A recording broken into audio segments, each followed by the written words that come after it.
Stewardship, not ownership. If episode 1 taught us anything, it's this: that everything belongs to God. That includes your time, your gifts, and your money. Psalms 24:1 reminds us the earth is the Lord's and everything in it. So here's the next step. If it all belongs to Him, what does that make us? Stewards, managers, people entrusted with something that doesn't actually belong to us. Section 1 of this lesson, stewardship defined.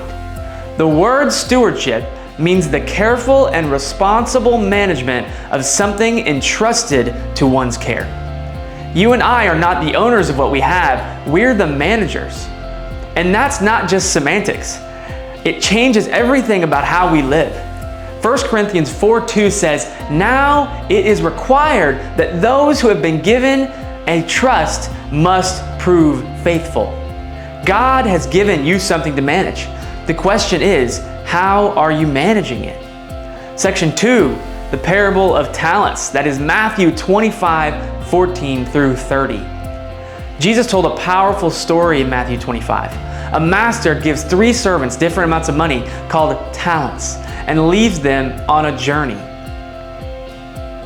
2 of the servants invest and multiply what they were given, but one buries it in the ground out of fear. When the master returns, he celebrates the 2 faithful ones. "Well done, good and faithful servant." But the third he rebuked, not because he lost the money, but because he didn't do with it what he was given. That story isn't just about money. It's about faithfulness. God isn't asking you to be impressive. He's asking you to be faithful. Section 3 of this lesson is that small things matter. Maybe you're thinking, I don't have a lot. What could I possibly give that matters? Luke 16:10 speaks directly to that. Whoever is faithful with very little will also be faithful with much. God sees what you do with what you already have. It's not about the size of your resources. It's about the spirit of your stewardship. Last lesson, we talked about how money is not what God needs. He doesn't need your money. If you can manage it a little well, you're building the trust muscles to handle more.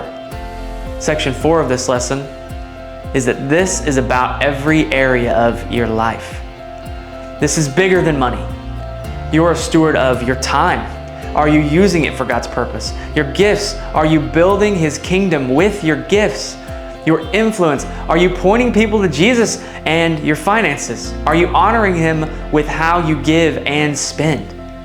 None of it is ours, but all of it is meant to be used for God's glory. Section 5, living as a faithful steward. So how do we do this? Practically, we pray before we spend. We give before we consume. We budget with purpose. We serve when we're gifted.